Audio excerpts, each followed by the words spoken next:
السلام علیکم پیارے دوستو، چلیے آج جانتے ہیں عورت کو مرد کی پسلی سے ہی کیوں پیدا کیا گیا۔ کیا وجہ ہے کہ عورت کو مٹی سے نہیں بلکہ مرد کی پسلی سے پیدا کیا گیا ہے؟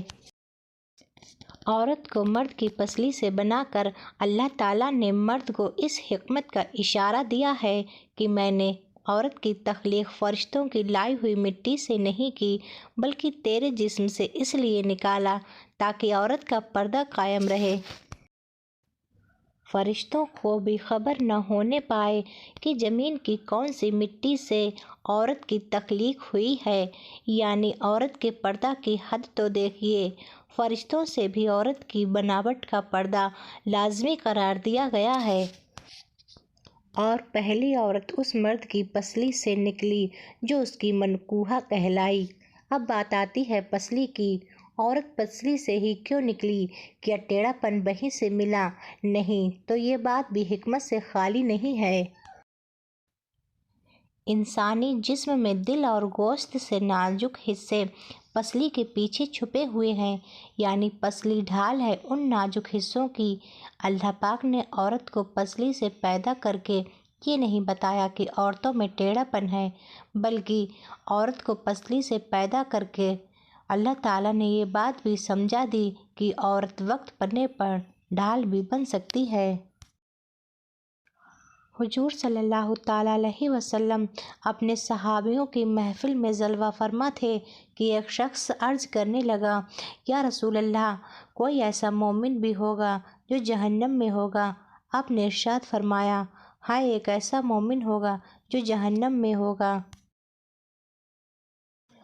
جو جہنم کی گہرائی میں 1 سال تک رہے گا اور اونچی آواز میں پکارتا رہے گا، یا حنان یا منان۔ ایک دن اتنی اونچی آواز میں پکارے گا، یا حنان یا منان، تو حضرت جبریل علیہ السلام جو جہنم سے گزر رہے ہوں گے ان کے کانوں میں یہ آواز جائے گی، اور حضرت جبریل علیہ السلام حیران ہوں گے اور کہیں گے، یہ کون ہے جو اتنی اونچی آواز میں یا حنان یا منان پکار رہا ہے؟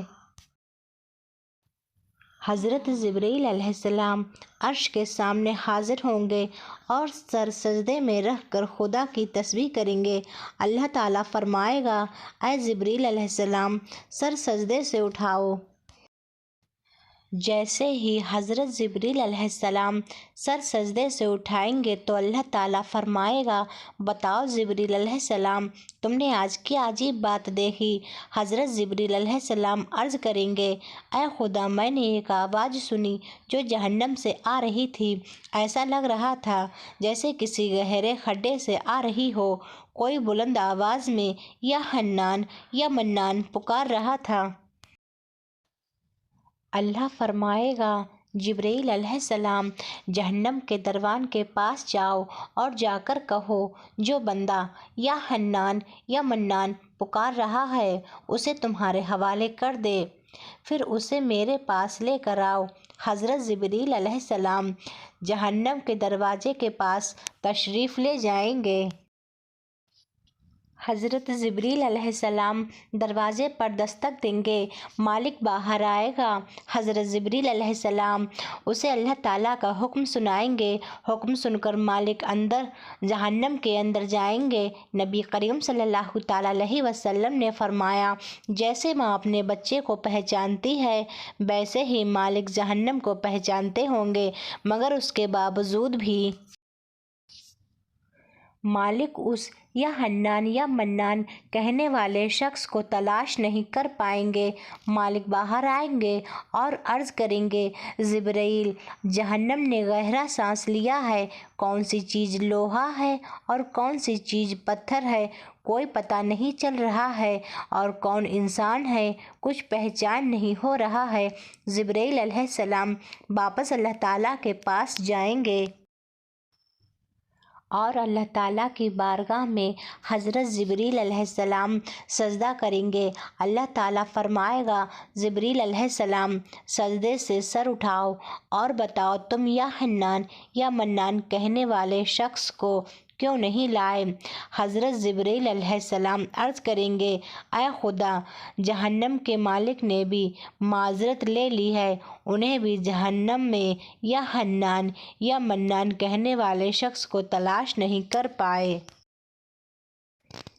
جبرائیل علیہ السلام آگے کہیں گے دوارکا مالک نے بھی کہہ دیا ہے کہ جہنم نے گہری سانس لی ہے، کسی چیز کی پہچان نہیں ہو رہی ہے، لوہا پتھر انسان سب کوئلہ بن چکے ہیں۔